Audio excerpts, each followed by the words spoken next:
Hello my dear students, मेरे प्यारे मित्रों।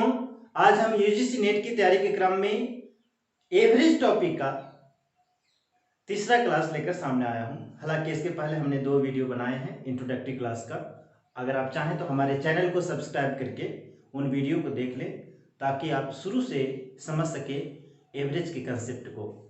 तो चलते हैं आज का नया जो क्वेश्चन है। ये बिल्कुल कंसेप्चुअल सवाल है और इस पैटर्न पे क्वेश्चन एग्जाम में आते ही आते हैं।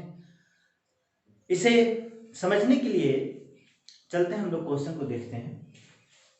कहता है कि 10 व्यक्तियों के एक समूह में एक व्यक्ति जिसका भार 50 किलोग्राम है के स्थान पर एक नया व्यक्ति आता है जिससे समूह का औसत 2 किलोग्राम बढ़ जाता है। कहता है नए व्यक्ति का भार ज्ञात कीजिए। ये बिल्कुल एक लाइन का क्वेश्चन है, लेकिन ये बहुत इंपॉर्टेंट है। ये स्थानांतरण वाला क्वेश्चन, ये ट्रांसफर वाला जो क्वेश्चन है, ये बहुत एग्जाम में हर बार आता है। तो इसको समझने का प्रयास करते हैं। कहता है कि 10 व्यक्तियों के एक समूह में, यानी आपको ये पता चल रहा है कि एक समूह है, एक ग्रुप है जिसमें कितने व्यक्ति हैं? 10 व्यक्ति हैं।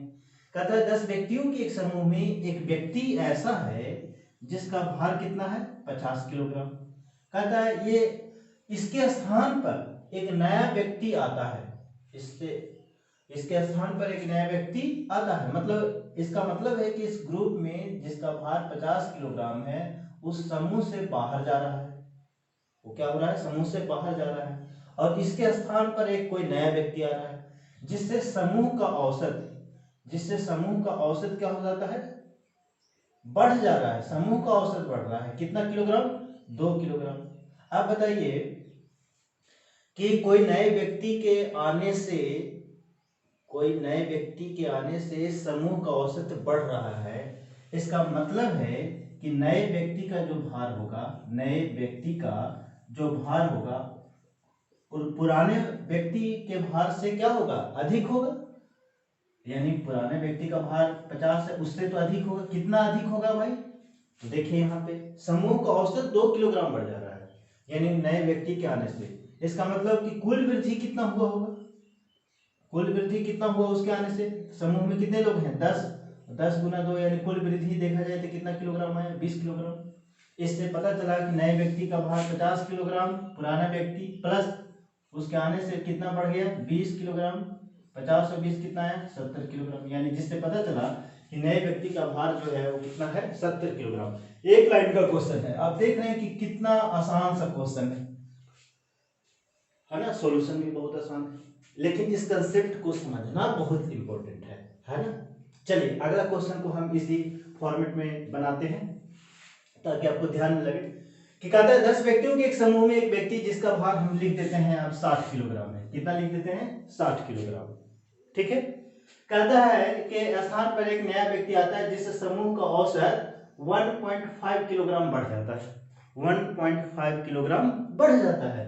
तो 1.5 किलोग्राम जब बढ़ जाता है तो कहता है नए व्यक्ति का भार ज्ञात कीजिए। तो नए व्यक्ति का भार एक ही लाइन में आप देखिए कि 60 किलोग्राम से अधिक होगा, बढ़ जा रहा है तो क्या होगा? नए व्यक्ति का भार अधिक होगा।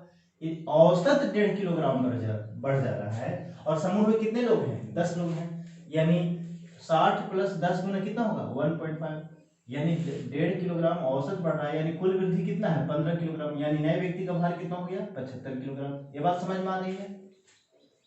चलिए एक क्वेश्चन और कर लेते हैं हम लोग। कहता है कि फिर से यहाँ पर देखिए, क्वेश्चन को मिटाने में समय लगेगा।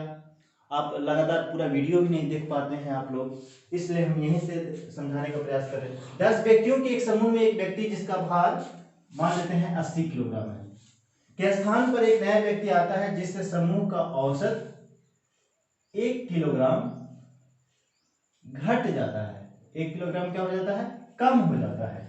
तो नए व्यक्ति का भार ज्ञात कीजिए। अब सेम पैटर्न पर आपको बनाना है। अब बताइए नए व्यक्ति का भार पुराने वाले व्यक्ति के भार से अधिक होगा कि कम होगा? तो नए व्यक्ति का भार क्या होगा बाबू? कम होगा। क्यों कम होगा? क्योंकि आप देख रहे हैं कि उसके आने से क्या होता है? औसत कम हो जा रहा है। इसका मतलब नए व्यक्ति का भार जब होगा जाने वाले व्यक्ति के भार से क्या होगा? कम होगा। यानी 80 किलोग्राम से कम होगा। कितना कम होगा? एक बार ध्यान दीजिए कहता है कि 1 किलोग्राम घट जा रहा है, और कितने समूह में कितने लोग हैं, 10 किलो, यानी 10 गुना 1 यानी कितना हो गया 80 माइनस 10 यानी कितना है 70 किलोग्राम। ये बात समझ में आ जा रही है। चलिए, अगर ये बात समझ में आ रहा है तो ऐसे क्वेश्चन को सुनकर भी आप जवाब दे सकते हैं। जैसे मान लीजिए जाए कि अगर आपसे कोई क्वेश्चन पूछे कि 10 व्यक्तियों के एक समूह में एक व्यक्ति है जिसका भार 50 किलोग्राम है, के स्थान पर एक नया व्यक्ति आता है जिससे समूह का औसत 3 किलोग्राम बढ़ जाता है, तो नए व्यक्ति का भार कितना होगा। तो आप देख रहे हैं कि पहले वाला व्यक्ति के भार से क्या होगा, अधिक होगा। 50 प्लस कितना 10 गुना 3 यानी कितना होगा 30 होगा। 50 और 30 कितना हो जाएगा 80 हो जाएगा। अगर मान लिया जाए कि क्वेश्चन आपसे ये पूछे कि 10 व्यक्तियों के एक समूह में एक व्यक्ति जिसका भार 50 किलोग्राम है के स्थान पर एक नया व्यक्ति आता है जिससे समूह का औसत 0.5 किलोग्राम कम हो जाता है। अब कम हो जाएगा तो कुल कमी कितना हुआ भाई 5 किलोग्राम, तो नए व्यक्ति का भार 50 किलोग्राम से क्या होगा कम होगा। कितना कम होगा 5, यानी 50 माइनस 5 कितना हो गया 45। यानी इस पैटर्न पे आपको ये बात समझ में आ गया होगा। तो आज के क्लास में हम केवल इतना ही चीज हम बताने आए हैं। अगला वीडियो में फिर नया चीज बताया जाएगा। इसमें आपको एक ही कंसेप्ट रखना है, एकदम फाइनल कंसेप्ट ये है कि किसी भी समूह में किसी व्यक्ति के स्थान पर कोई एक नया व्यक्ति आता है, अगर नए व्यक्ति के आने से समूह का औसत बढ़ता है तो नए व्यक्ति का भार जाने वाले व्यक्ति के भार से अधिक होगा। अगर मान लिया जाए कि अगर किसी नए व्यक्ति के आने समूह का औसत कम हो जाता है तो ऐसे कंडीशन में नए व्यक्ति का भार पुराने वाले व्यक्ति के भार से कम होगा। अगर कोई नया आता है औसत कमा देता है तो उस क्या हो जाएगा, नए व्यक्ति का भार कम होगा, जाने वाले व्यक्ति के भार से कम होगा। ये चीज आपको कंसेप्ट ध्यान में रखना है। चलिए, इसके बाद हम अगला जो क्वेश्चन का पैटर्न है वो बताएंगे, क्योंकि ये बहुत ज्यादा इंपॉर्टेंट है। एक ही लाइन का ये इसका सोल्यूशन है, लेकिन बहुत लोग समझ नहीं पाते हैं, तो इसलिए हमने इसको समझाने का प्रयास किया है।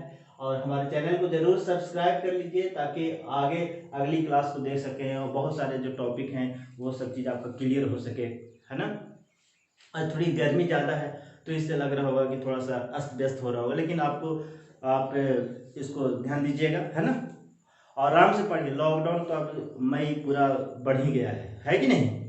ठीक है, तैयारी कीजिए। और जून का आप लोग का एग्ज़ाम अब जून में नहीं होगा, जून को भूल जाइए। अब लगता है कि जुलाई भी नहीं, अगस्त भी नहीं, लगता है कि सितंबर के पहला वीक में होगा, है ना। आराम से पढ़िए और प्रोफेसर बनिए, है कि नहीं।